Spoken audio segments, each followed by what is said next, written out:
Hey guys, welcome back. It's Tati. Today we're going to be talking about nail art tips, specifically really easy tips that are just going to help you elevate your art game, especially if you struggle with it a little bit.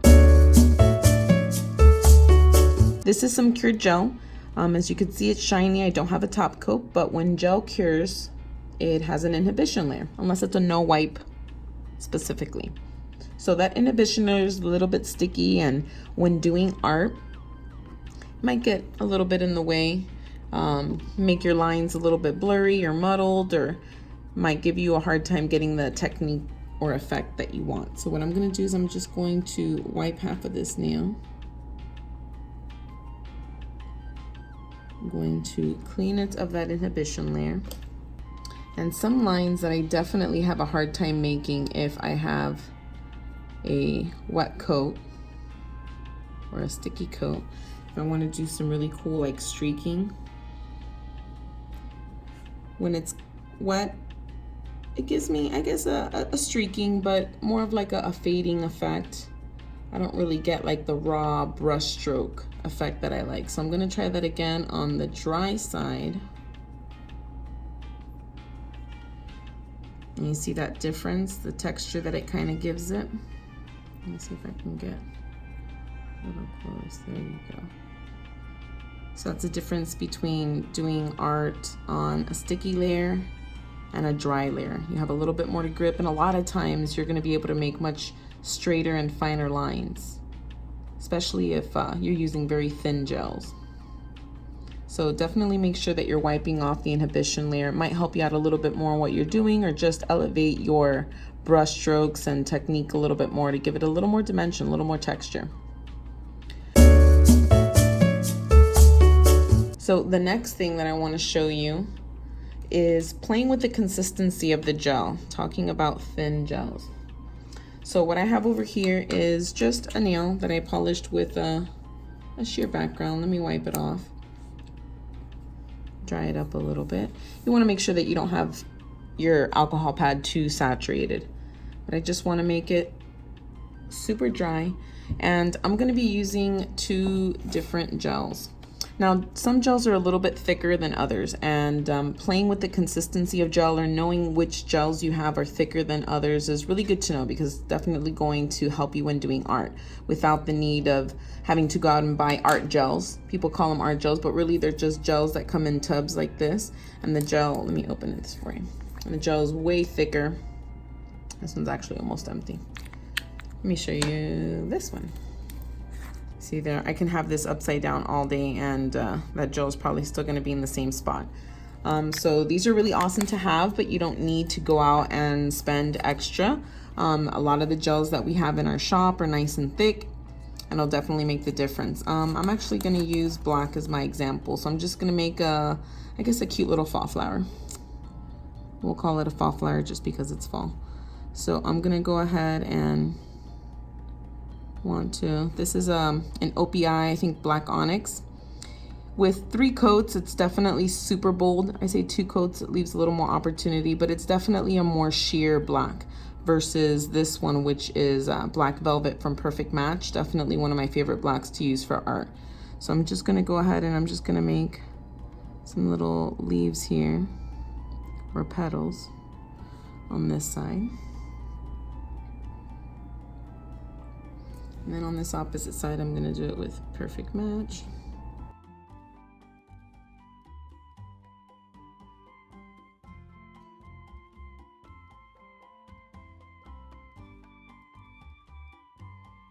Move that one a little bit. All right, so just in the first coat, you can definitely see the difference between the Perfect Match Black Velvet and the OPI Black Onyx. Big difference, and that's just on the first coat. And plus on this one, if you could see it here, you see those brush strokes, and that really helps when you're doing simple art. Just makes it look a little bit more detailed, a little bit more artsy, and your clients are going to totally love that. Okay, so I'm not going to go any further on this. You totally can see the difference. So definitely know what your thick gels are and your sheer gels, and make sure that you go for the thicker ones when you're doing art. It'll definitely make it much easier for you. Now on this one, you see I did a sheer background. I love switching up and doing sheer backgrounds for art. A lot of times people will see accent nails with glitter, or I don't know, Mickey Mouse ears, or cute little flowers, or dot flowers, or regular dots, anything like that.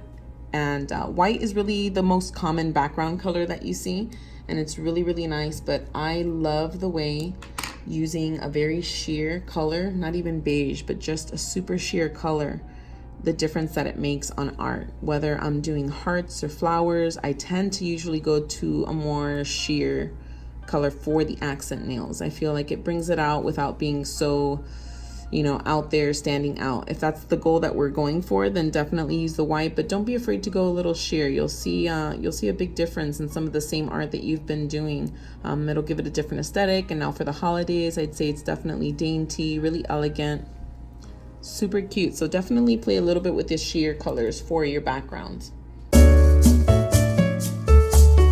Next one I want to talk about is Hombre. And I'll be honest, Hombre with gel for me in the beginning was such a pain in my ass. I would always get little bubbles, trying to sponge it on, doing the brush, which they actually make super fancy Hombre brushes now. Let me see if I could get you to see this without it. You see it? But it definitely does take a lot of patience and time. And I would just get really frustrated, especially when getting the little bubbles, and it just wouldn't blend in as much. And I'm using Flawless White from Perfect Match, also one of my favorite whites because it is super thick. When you're using the more thin gels, it does not help your ombre look and kind of give you a little bit of a hard time. You don't want to saturate the sponge too much. I got these sponges, honestly, I don't even know where. Got a pack that had a bunch of little stuff, but essentially it's a makeup sponge. You can buy them at the dollar store, you can buy them anywhere, cut them up into little pieces, use tweezers to grip them. That way you have more of a control area since we're working on such small canvases. But you want to saturate your sponge, get it with the white, and just start sponging. Less is more when it comes to gel. If you put too much gel, then you'll see a lot of the actual marks of the splotching, I guess you could say. And you want it to look blended in as much as possible. So we do one layer, we cure. Let's go for a second layer. And then just keep layering until you get the desired effect. Layers and dots later. And voila. I got a little carried away, but you get the idea. One last really big tip that I definitely recommend everyone follow, and I'm going to use this nail again, is how much lines, specifically black and white contrast lines, how much they can add to what you're already doing. So let's say this flower right here. Actually, I can do it on either one. But these flowers right here, by just getting, let me condition my little brush a little bit.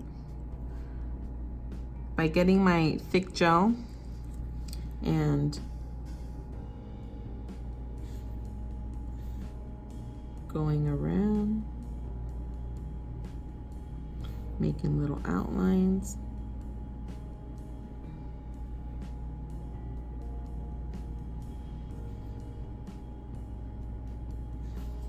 Especially on the sheer gels.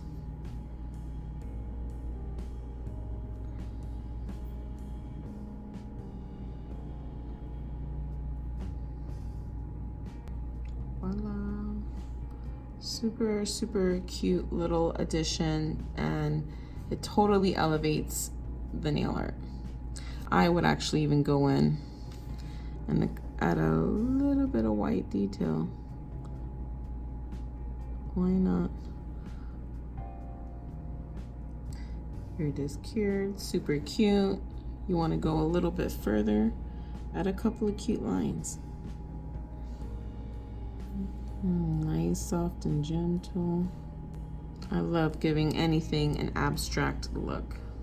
There we have it, everyone. 5 nail art tips to keep in mind that's really going to help bring up your nail game to the next level. I hope you guys were able to take something from this, that it's going to help you out. Oops, let me flip this one around.